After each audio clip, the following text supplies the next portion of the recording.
Hey everybody, it's Dr. Jensen and welcome to Introduction to Logic Models. So this is an exciting part of our class where we get to do more skills and again add something that would be useful to your resume, especially if you're going to be seeking money. Now, even if you have a more corporate career in mind for yourself, that's okay. Grants are available to all kinds of recipients and it's a way to get funding for your organization. So it's a really good skill to learn. And a logic model is one component of a grant application that is going to map out your whole project. So by way of introduction, as you'll recall, I am a successful grant seeker, grant evaluator, and grant reviewer. So to date, I've received or been awarded $3.78 million in grants, and that has been at both the federal, state, and local, and kind of individual level. So I've done foundations, I've done state agencies, all kinds of projects from kind of assets and capital projects to program funding, funding for positions, funding for programs, and everything in between. So I've been around the block a few times when it comes to grants. And I remember when I had to build my first logic model, I had no idea what it was. I had to kind of teach myself as I went, and it was hard. And I just wish I could have had someone show me how it works and what it's for and the purpose. So my goal with this class was to make sure that you got the training that I wish I would have had. And I eventually did get formally trained in logic models through federal technical assistance. And I realized I was doing a lot of the things right that I hoped I was doing right. I was on the right track and I did a good job, but I wasn't being as maybe effective or efficient as I could be. And I could make it even better. So rather than go through those kinds of headaches and growing pains of learning to do something by figuring it out as you go and then finally getting formal training on it, I wanted to offer that formal training to you. So let's jump into logic models. So by way of agenda, part one, we're going to be looking at explaining logic models, helping you understand what they are and the purpose, as well as covering systematic inquiry and a thought process you want to follow for doing it. Now, this is a good time to mention the items that we've already used in class so far. So remember this book here, The Miniature Guide to Critical Thinking by Paul and Elder. Yes, this is a book you'll want to break out again. It's built as a guide to kind of be a quick reference to you, to give you charts and diagrams to help you think through the elements of thought and reasonable standards for guiding your thought process and making decisions.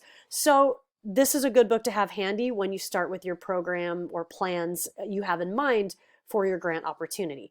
The other book you'll want to keep handy is the only grant writing book you will ever need. So there are sections in this book on logic models that you will also find really, really helpful. So use the resources that you have in addition to this lecture. And this is again by Karsh and Fox, and you'll really enjoy it. It's very easy to read, very easy to use. So getting back to our agenda, in part two, we will also identify different types of logic models because you may find that a certain style of logic model may fit more with the kind of project you want to do. And then finally, in part three, we'll discuss the creation and the design of logic models as far as getting the components together so that you can build one. So let's get started. First, we're going to talk about systematic inquiry and logic models. So this is the thought process I promised we'd discuss. It is important to think through your entire project, start to finish, the process by which its activities happen, and the cycle of research and evaluation which allow you to focus on outcomes and strategic planning. So again, I advise people to start with the end in mind. What would you want society to look like? How would you want things to be improved, better, different, and changed? And then you can work backwards from there to say, okay, what would have to precede that in order to get to that place? And what outcomes would be kind of early indicators that we're getting there, and what activities would be the kinds of things that need to be done to get results that show us we're meeting those outcomes and goals. So if you kind of work from like a backwards approach, it actually helps quite a bit to drill all the way down to finally what's needed as far as resources and inputs to get started. Because sometimes starting at the beginning is actually harder than it looks. But if you start with your overall goal and vision and work backwards, it's a little bit easier. So remember, systematic inquiry is really a thoughtful process of asking critical questions, collecting appropriate information, and then analyzing and interpreting the result for a specific program and or purpose. So think about it as reasoning with the scientific method. So you're being very methodical on how you put everything together. This is a thought process that's relatively easy for me once I focus and concentrate on it, because everything I do is actually quite methodical. As spontaneous as I feel I am, there are reasons why we did things in this class in the order that we did them to prepare you for this moment.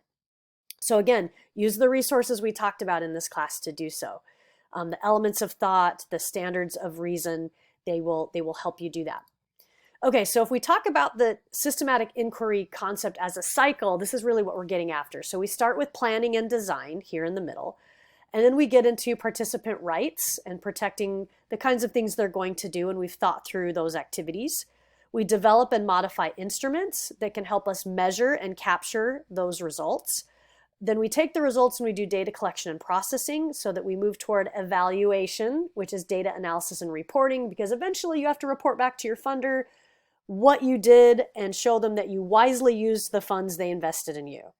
And ultimately that informs future planning and design and your next project, or maybe an application for year 2 or year 3 where you ask for sustainability or an extension of funding.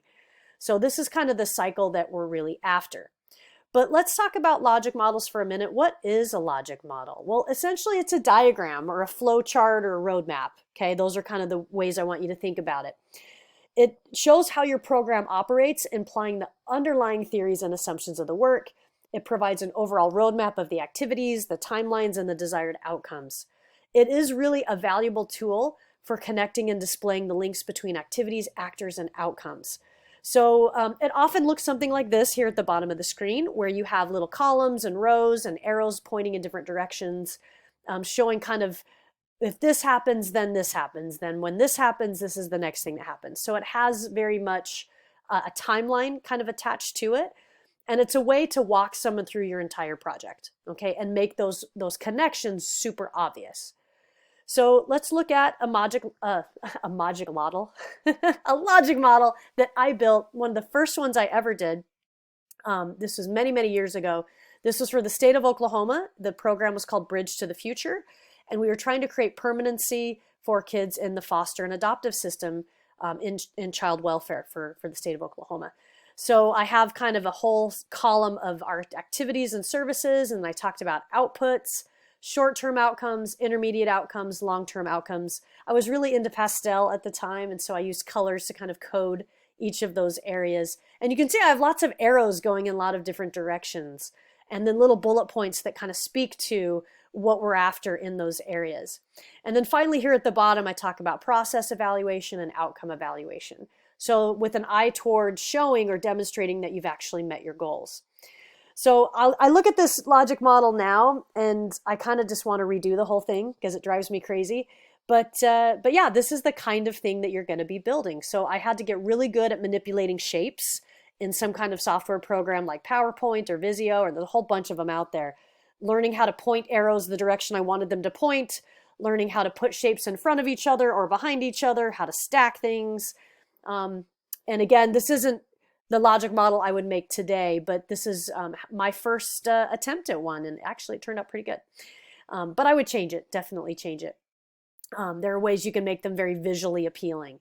One thing I'll mention is not only am I in the grant experience game, but my twin sister, yes, I have a twin, and my husband is also in the grant game. So my husband has written grants and been a reviewer. My sister is a grant reviewer. And I've evaluated, written, and reviewed grants as well. So we all kind of talk about grants fairly often. And one thing that drives us crazy is when the funder asks for a logic model and one is not provided. It's like, okay, you couldn't follow simple instructions on the application. Well, you're definitely not going to follow instructions when the grant's awarded. So trash can, there you go. The other thing that drives us crazy is when grants kind of go through the motions, a grant team or a seeker goes through the motions of doing a logic model, and then they kind of like set it over there or stick it in a drawer. They don't really refer back to it. It's very easy to get off task and on tangents when you're in the middle of a great big grant program. So the logic model is going to keep you grounded and make sure your activities and your efforts are landing in the place you said they would land when you approached a funder for financial support. So it's a way to kind of say we need to defend our decision making and our program based on this model that we promised we'd adhere to. So it keeps fidelity to the project, and it keeps all of the people involved on the same page, whether it's the grant seeker, the grant team, the evaluator, or the funder. This is the one-stop shop that you can see everything at once. And if you find yourself kind of going off track, this should kind of bring you back in, because the last thing a funder wants to see is you doing an activity and using their money to fund it when it doesn't really follow your program, because they feel like you're being dishonest or deceitful with the money the way that it was meant to be spent. So it can get you into legal trouble too. So really, this helps you stay on track with what you're supposed to be doing. And it also helps you identify shortfalls. So clearly, if you find yourself spending time on a program activity that doesn't really fit the plan that you spelled out in your logic model, then that means, it doesn't necessarily mean that you have to walk away from it. It might mean that you need to go get funding from another source, because maybe it's a relevant and a necessary activity that influences something else in your logic model. So that's how logic models can be really useful. They reveal things to you that suddenly go, oh, you know what, we didn't take that into account. And that is something we will have to address if we're going to be successful here. But we can't use the grant funder's money to do that. So we'll have to find some other creative way of doing it. So they can be very, very useful in that sort of a way. But let's talk about the key features of a logic model. So essentially, they are very systematic. They're very visual, dynamic, and flexible. They do kind of change over time because a grant is a plan and plans change. Again, you want to adhere to the major goals, activities, and outcomes that you're after in the grant. So they shouldn't drastically change from that, but they are flexible enough for you to make minor changes as new things emerge in the process. These logic models are also very sequential. They are not always perfectly linear, going exactly left to right, and they can kind of attach to multiple kinds of activities, outputs, and outcomes. And you'll see that as you build one. Logic models show the what and the how of your project or program. So I should be able to know what you're doing and how you're doing it by looking at it. They should be very easy to read.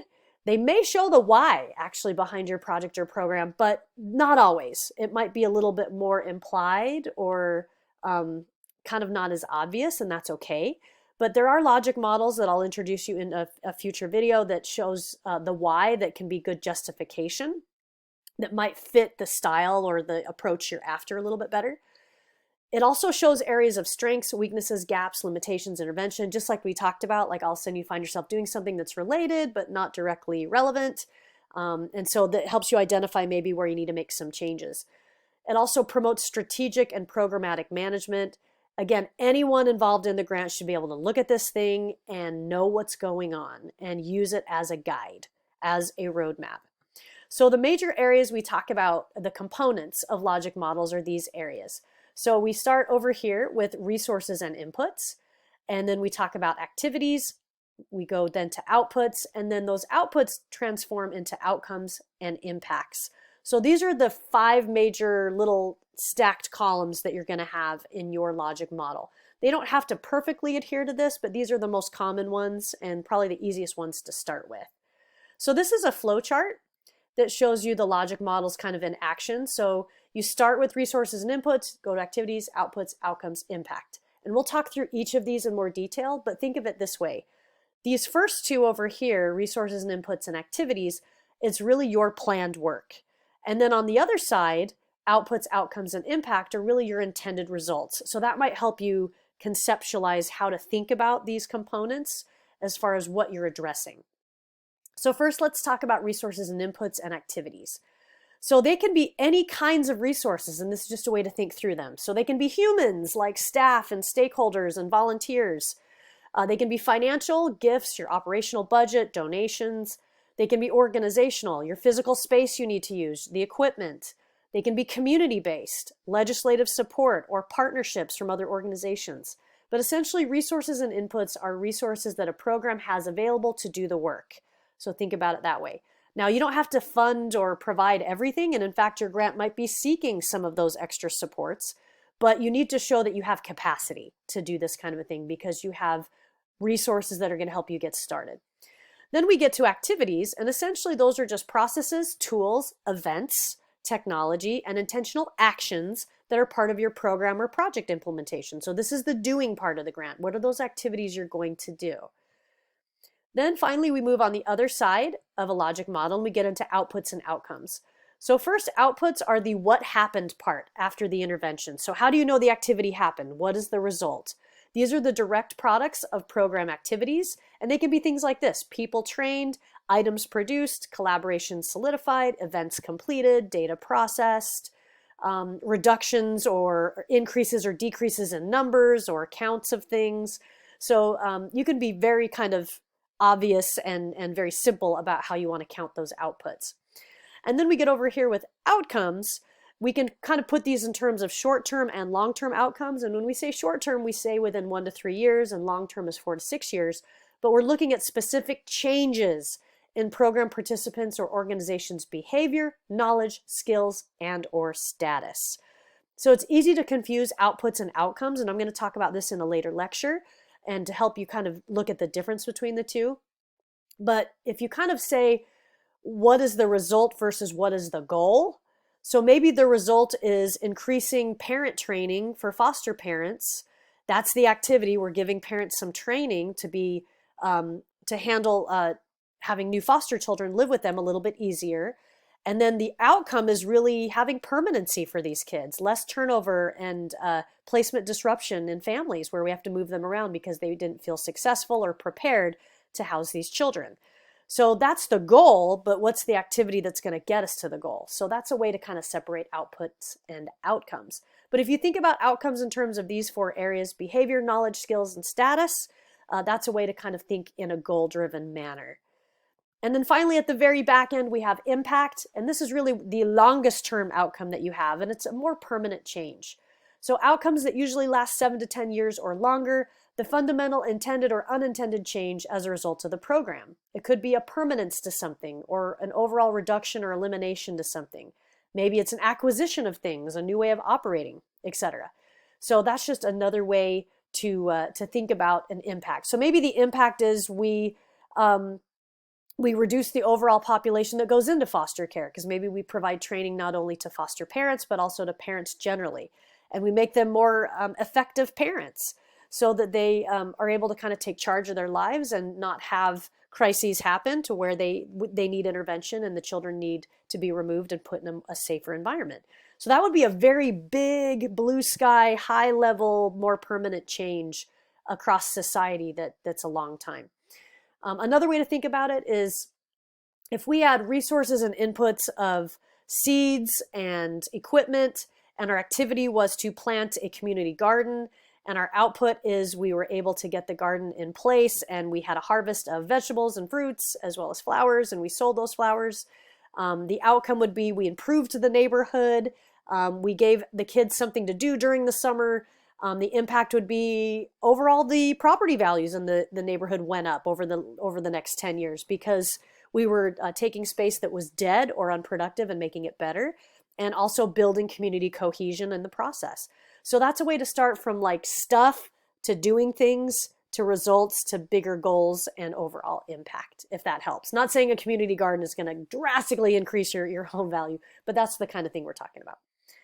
Okay, so again, this is a slide to kind of show you the 5 components of a logic model all in one space. So again, resources and inputs can be all different kinds. Human, financial, organizational, community. Activities can be events or processes or actions. Outputs are those results. And then outcomes are the changes in program behavior, knowledge, skills, and status. And impact is like a really big change that's a longer term outcome of a result of your activity. So this might help you kind of put it all together. So again, just another example. You put on your dancing shoes, that's your input. You go dancing with your friends, that's the activity. Your dance moves get filmed and posted on YouTube, that's an outcome.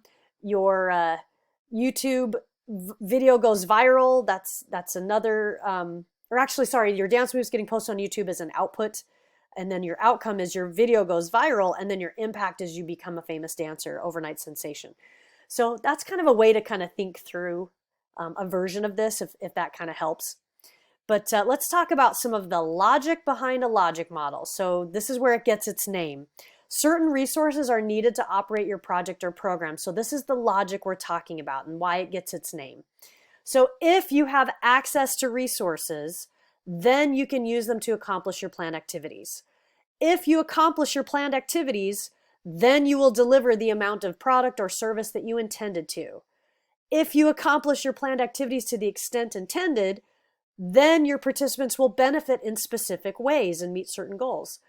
If these benefits are achieved, then certain changes might occur under these specified conditions that are much more permanent, right? So this is kind of the logic that we're after in a logic model.